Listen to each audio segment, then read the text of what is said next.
Petit tutoriel pas très long pour vous montrer comment projeter une esquisse sur une surface courbe. L'idée, c'est d'être capable d'avoir une esquisse qui suit notre plan courbe afin de faire des fonctions qui ne déforment pas. Donc, je pars d'une pièce courbe duquel j'ai fait un plan au-dessus du plan courbe. La distance au-dessus importe peu. Sur ce plan, je vais me faire une esquisse.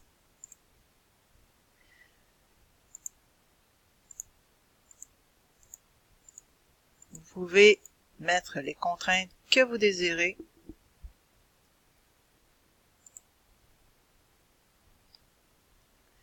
Donc, on comprend que l'esquisse est au-dessus.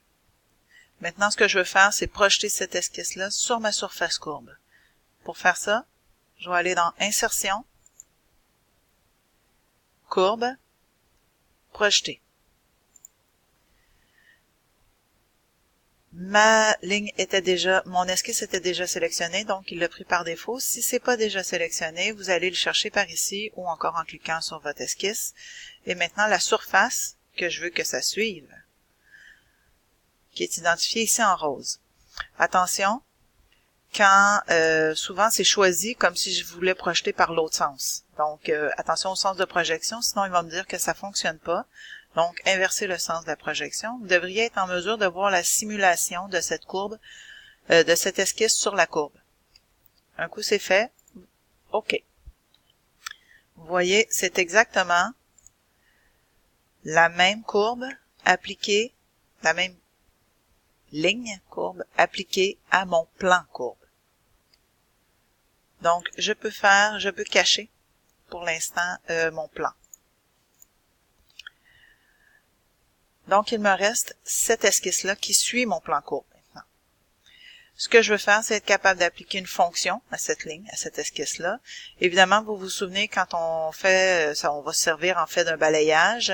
Quand j'ai un balayage, je dois avoir deux esquisses. Évidemment, j'ai déjà ma trajectoire, mon esquisse de trajectoire ici, mais je dois me faire un outil, mon outil de coupe, ou mettons ce qu'on appelle notre profil de coupe, perpendiculaire à cette ligne-là, à cette trajectoire-là. Pourquoi je dois la faire perpendiculaire?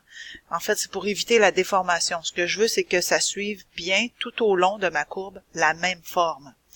Donc, pour être capable de faire ça, je me fais un plan qui est vraiment perpendiculaire à ma courbe. Donc, je vais me chercher un plan. Mes références seront mon esquisse, ma première esquisse, et le point de l'esquisse.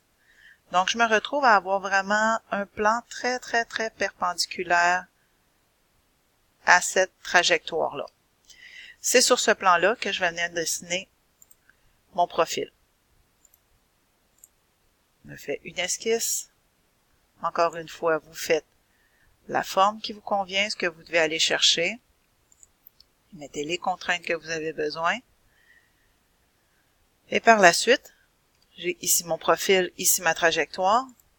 Par la suite, je vais dans Fonction, Enlèvement de matière balayée, trajectoire, profil, c'est-à-dire, et ma trajectoire. Et vous devriez être en mesure de voir la simulation, encore une fois, de cet enlèvement de matière-là. Et voilà. Donc, en tout temps, vous pouvez toujours revenir dans ces formes-là. Si ça ne s'adapte pas tout à fait, vous n'êtes pas sûr, vous pouvez toujours revenir dans votre esquisse de départ, ou est-ce que vous pouvez venir modifier votre esquisse. Vous êtes en mesure d'avoir plus grand, ou encore même, quand c'est votre esquisse ici, cette esquisse-là qui se trouve à être cachée dans la courbe, donc je vais modifier l'esquisse, et à partir de là,